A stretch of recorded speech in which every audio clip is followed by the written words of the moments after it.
So we're starting the thrash to get this thing finally fired up. Car is has fuel running all the way up to it. I'm working on wiring stuff. Check out how old school this thing is. We're pulling out all of the old wiring stuff that we have laying around, and Dad's race car surplus things from way back in the day that we're just gonna use. And Billy doesn't really give a rip. He doesn't think we'll actually get it running anytime soon. Maybe right, I don't know. So we're gonna do a thrash to actually get it running. Austin's gonna come over in a couple of nights. Don't know when exactly we're gonna get it running this week, but I'm gonna start working on wiring. I have this is the fuel pump power wire that goes to the back. And this is the pigtail that connected to the engine harness that went out, that we pulled out. So I clipped it off the engine harness, and I'm gonna use, this is my keyed source, and then this is my constant power. One of these two wires is, I've gotta strip them and recheck everything, make sure everything's good, so that I can actually have power to that. And then in the engine bay, I have to bring a keyed source for the alternator signal wire to make this turn on, which I'm really not worried about that to get it fired up. Not worried about this because this is the roll control right now, but this is keyed source in the engine compartment for the MSD box. So I have to wire a relay in here, probably just gonna mount her somewhere and tuck her away under there, near all these other jokers for the OE stuff that goes on. I've been checking power through the car recently. Nothing's caught on fire. There's actually power running through it right now. Here's the battery relocation. Got my ground directly to the frame right there. It's a good ground. I've got extra cable right here. Main power to the vehicle. I'm gonna put an inline fuse in that. I have disconnect, terminals or whatever. And then there's the nitrous line that runs over here somewhere. And there's the actual fuel pump pigtail that I'm playing around with. Don't know if the fuel pump's wired in the right direction yet. I need to go back and check all that stuff because it's been a little while. This week, running, a couple of weeks, driving. That's what I want. That's what we're gonna do. That's what we're gonna do.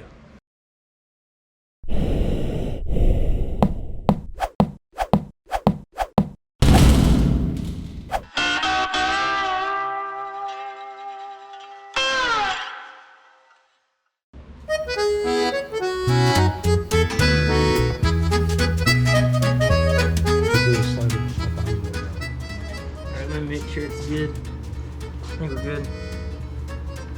Oh, we might have hit it the first time around. Probably, as long as it doesn't stretch a lot, it should be good. 8,000 RPM, that's good at touch. No, yeah, it stretches, but boom. Oh, it stretches and gets tighter. Yeah. No. Touch that and then the belt just goes. Bring the fucker. Come on. Wow, those fit really nice. Yeah. They look good.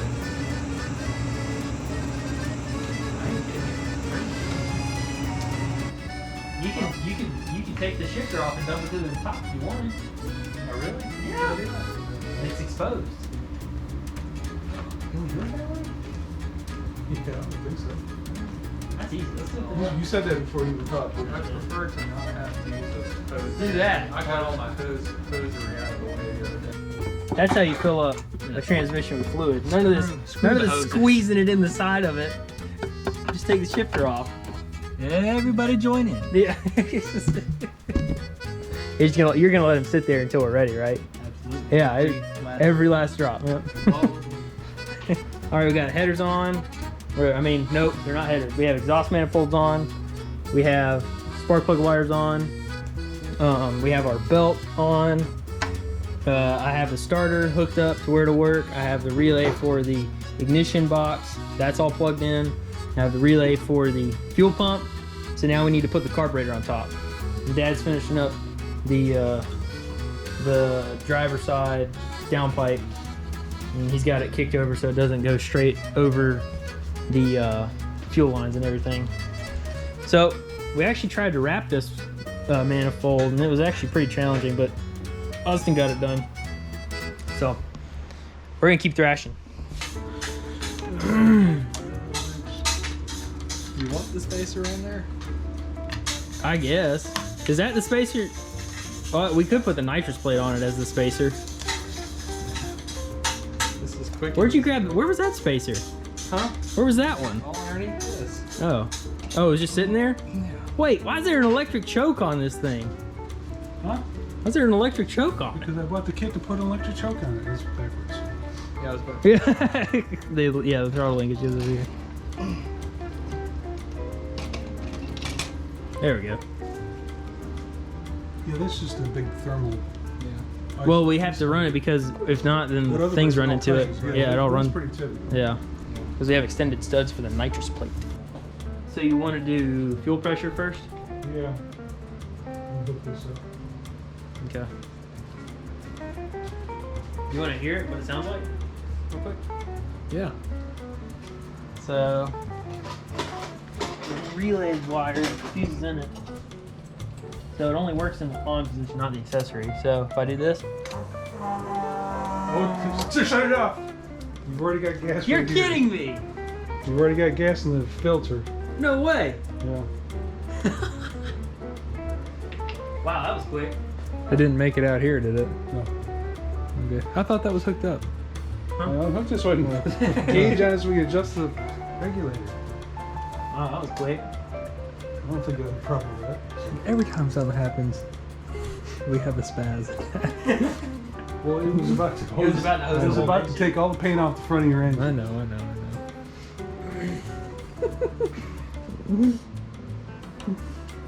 Well, that's good. That thing picked up fuel real quick. Yeah, you heard It it. does get louder with Yeah, with a load. a load. Because we were impressed with how quiet it was when I clicked it. It was like, they're like, oh, that's quieter than the red car's 455. Yeah. Oh, we got fuel.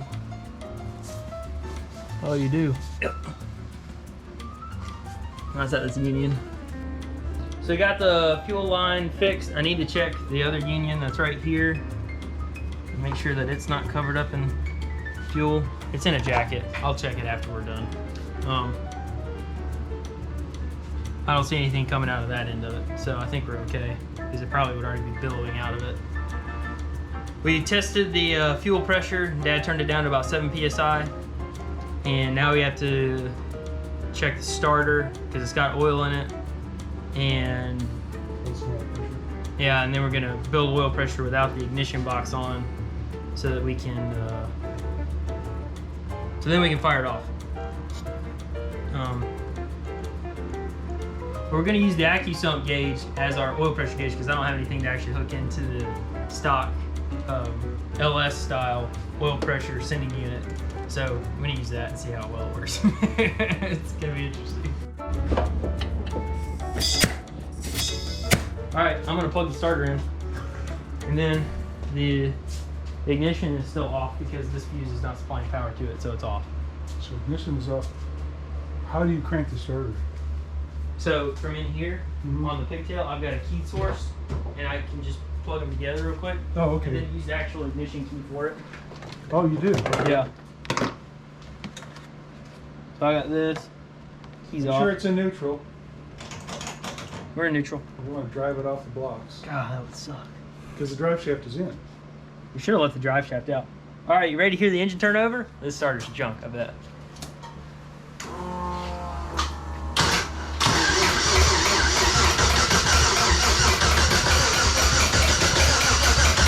What's that sound? I don't know. It's turn the fuel pump off. Unplug your fuel Yeah, pump. I'm putting my fuel pump. Put your ear down there and tell me what I'm listening to. What the heck is going on? Is that just background noise? No. No, that was residual vacuum or something. You did do final assembly on this intake manifold, right? There's no tape between it and the. No, yeah, I Okay, did the so the it's rubber. not just- There's gaskets on them and everything. Okay. Or there's O-rings. Okay. What was that weird tick tick tick tick tick? I don't know. It sounded almost mechanical like the starter. Either that or something's hitting inside your bell housing. You know, Oh, that's possible. just throwing things out there. Just that throwing are them out there, aren't you? Possible. Oh, crankcase vent. That's what it was. Independent. Is Alright. that one of those little ears clicking on it? That's aggravating. What was it? There's a little No. inspection cover. The inspection cover. The tips are bent up on it. You know, Oh, and they are very there, bent there now. aren't the kind of claptrap things on a torque converter, and that's an automatic transmission bell housing. So this thing normally sticks up in there without no interference with the torque converter, but the clutch bolts come by and bent that over. Oh, That's what was clicking. man. God, I was really scared. I thought we were going to take a transmission out and get the lines out of the way of the... No, we clutch. thought we did that right. What? What's all the hissing?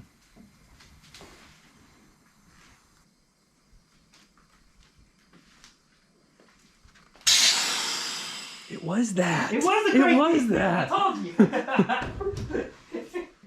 I've watched enough police videos to know they forget that all the time.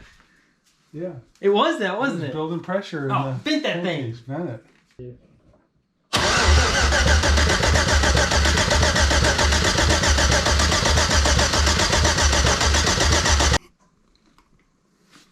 Were you able to get that thing loose? No, I didn't. Yeah. You wanted to run all the way back down the back of the block? Well, No, he's bedding down, man. Where he beds down. He's not going to like it if the thing actually runs tonight. oh, he's gonna. He's going to flip out. So the engine's not making any oil pressure when we crank it over. So after doing some researching, these LSs with brand new oil pumps need to be fed a little bit directly into the pump before you can get them to prime. So we're going to take the AccuSump feed line, which goes into the port that is directly past the oil pump and goes into the main galley that goes down the length of the motor. And we're going to force feed it some oil, put it all back together, crank it over, see if we've got oil pressure, and then maybe we'll fire it up. Now, if you're going to measure out the ounces, I think this is very precision. I just think if we can get it to flow in there. Oh, You're gonna have to flow quite a bit because these guys pump like 2 full quarts in this thing. Adapt this to that hose right there. all right.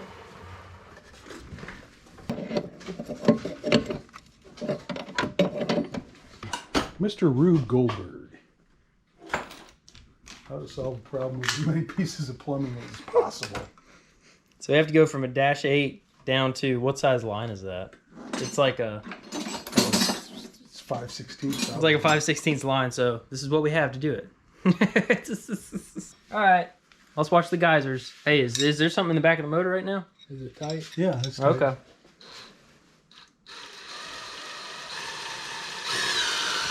All right, cool. You already got 20. oil pressure? 22. You got oil pressure? Yep. That's all I need. I want you to empty that into the motor. 25.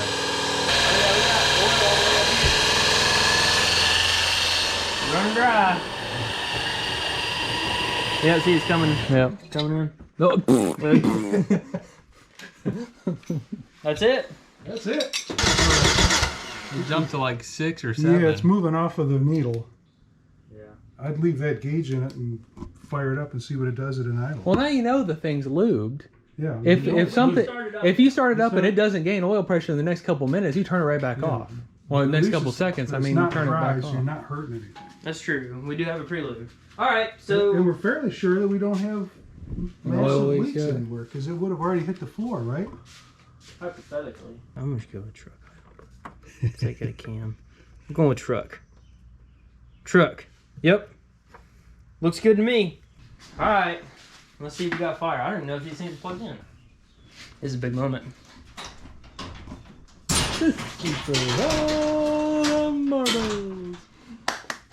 All right, everything out of the way. I'm not gonna go deaf. I'm not even wearing ear protection this time around. I will. Hold on. I'm Huh? going to. Oh, I've been sitting here doing that. I probably flooded it. already. probably flooded it.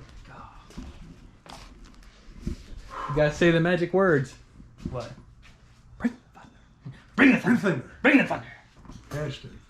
All right, Ready? let's go.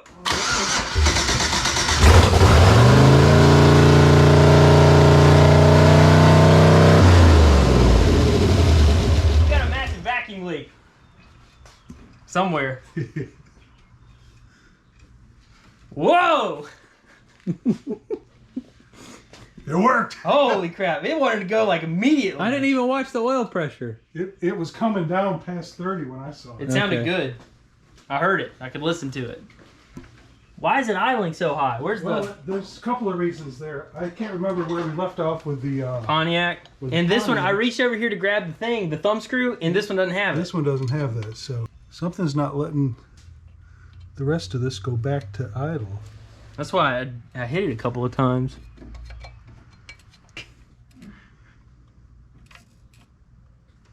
There's something jacked up about it? Yeah, something's not happy with it at all. It's holding it at a really high idle and won't let it come back down to. Okay. God, that had to be 4,000 RPM. No, it's 25. Oh, I get that in my head. I'm gonna put that on yeah. Alright, let's do it again. I need to hear it at least low. I want to get it low. Right. Alright. You ready?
Yeah! It's not up here. It's the interface right there where the combustion chamber is. Feel how warm the head gets right down there. Yeah. It's on the back. Yeah, it's already pretty warm. Yeah. Yeah. Cool. Was it running right? About it needed more ignition timing, I think. You think? Yeah, that's why I didn't want truck. Truck is like mild cam, torque and stuff like that's that. truck high output though. Yeah, you want LS or Z28 or SS or something like that. I should have just turned it to LS1 then. Well, can we change it and see if there's a difference? Yeah, you can Listen just to be it? able to turn. Yeah, but it's already like. Turn the knobs, turn the key, and start it up again, and it's. Well, you say they're only at 102. Mm-hmm. Right at the chamber. It's good for a little while longer. It'll be fine. It sounds really cool. It does sound. When you get down next to the concrete, it is loud. Like it is. It sounds like a race car. That thing moves a lot more than I thought it would. Mm-hmm. Yeah, Well, those it are does. stock rubber mounts, though. I mean, they're not. That's what keeps you from having. That's what's going to make it decent enough to drive. Yeah. I kind of want to get a good. Yeah. God, that thing is warm already. It's 100. That's 107 degrees. If you trust I this mean, thing. you can put your hand on the back of the head. You can feel it better over here. Yeah. Go all the way down next to the deck. Yeah. But it'd be okay to start it up once, just to see Give it a couple of wop wops. what the idle quality is with a different setting. Okay. Pump didn't make any noise. That thing actually didn't make any noise. Well, wonder could I see if I'm getting any signal out of the. So, this time, do we want to put oil in the AccuSump? Oh yeah, let's see if we can watch this work. That'd be the other thing. So I'm gonna go ahead and open it. So I'm gonna start it, and then open it, and I want to watch. I want to watch this Yeah. come up, and then we can check for leaks and everything. All right.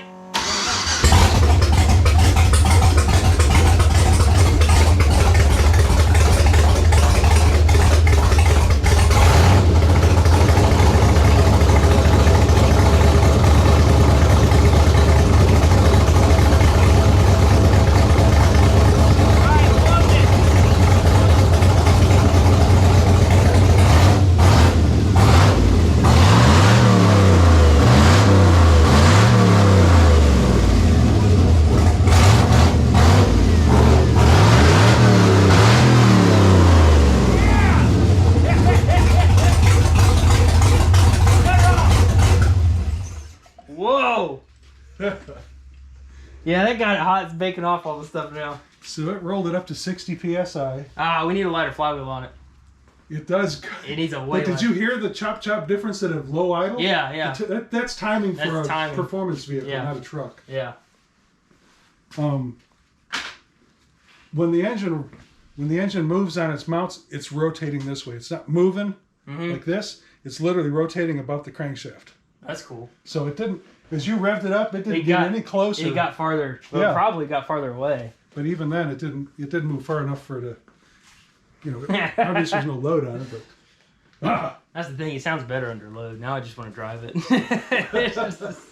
So after almost 7 months since we took the stupid G54, the fork truck motor out of this thing, our 4.8 monster runs. Now, I will say, I was kind of scared there for a little bit because the oil pump wasn't priming it. There's some weird things that go on with LS's. So we got our old small block Chevy pump out, primed it, everything's good to go. We got oil pressure. The only thing that I really don't like about this so far is how big the flywheel is. But I'm okay with it right now because I haven't even driven the car. Me and Austin were talking, and really just starting it up, it's cool. And I was shaking. I was actually shaking after seeing it run because there's a lot of money invested in this, and I kind of wanted to know that I did a good job. Budget builds, yep. And budget builds, and then put a bunch of zeros behind that. That's what it should be. You don't even want to know how much this costs. To the left side of the decimal. Yeah. Woo, yeah. Oh, yeah. Yeah, not that way. Things we still have to do to make this thing drivable. As far as oil leaks go, we look pretty good on that front so far. We have to bleed the clutch. We have to make sure all of that works right. We don't even know if the transmission even goes into gear when it's actually all spinning in there. If the synchros are junk or not. The diff has been serviced. Austin did that for me. And we got to hook up the brakes. Got to bleed a new master cylinder. We got to put some of the interior back together and get everything done. My wiring needs to be tucked away and finished up. A lot of this I'm going to redo, but it's all going to get tucked behind this panel. That's really all that has to happen before we can actually maybe take this thing for a drive. I don't know what else is going to pop up. I need to look over the whole fuel system. I need to look over the fuel tank, make sure nothing's weeping back there, because I don't want this thing to leak fuel or too much oil at any given point, like right off the bat. Too much oil. Too much oil, because I'm not saying it's not going to leak oil. We got to sweat a little bit of horsepower. Yeah, so another thing to talk about with this, because we've started up older motors, like Pontiacs and Chevys and things like that before, on an engine stand or in a car or in a boat or something like that. And I will say that we have a dope little Holley carburetor right here that's old, came with our Pontiac 400. Worked flawlessly. We just had an electric choke adjustment that wasn't right, so we just took it off because we didn't need it. And then our MSD box. I've never had something work that well. I just literally reached down here and I haven't built in any custom timing curves yet and everything else. And then the best thing about this is that my MSD box, the holy grail of ignition systems, will also run my nitrous system. Nitrous Express to be exact. So I've got a purge solenoid to hook up, I've got nitrous plate and everything to run and bolt down to this thing eventually. Don't know if we're gonna do that right off the bat, but it needs to happen soon. So we've got a long ways to go on this LS project, but so far it's going really well. The engine sounds really healthy, and this is all junkyard stuff, and I think we're gonna nickname it the 500,000 mile drivetrain, because this has 250,000 miles on it, and the transmission has, I know, over 200,000 miles on it. So we're gonna see how long this stuff lasts at 500 horsepower with nitrous. So. 500 horsepower. 500 horsepower with nitrous. What are you talking about? It's 4.8. It makes 400 horsepower sitting here. Yeah. 340 horsepower. Thank you guys for watching this episode of our starting up our LS project. We're gonna get back at it and go for our first drive, hopefully very, very soon. Please like, comment, and subscribe, and maybe send this to your grandfather who likes carbureted V8 stuff. Maybe you guys can go have dinner together and talk about old V8 cars that he used to mess around with when he was a kid. I know that I've talked to a bunch of old guys about carbureted stuff because of this car. Maybe you should do that. Go love on your grandfather. We'll see you guys next time.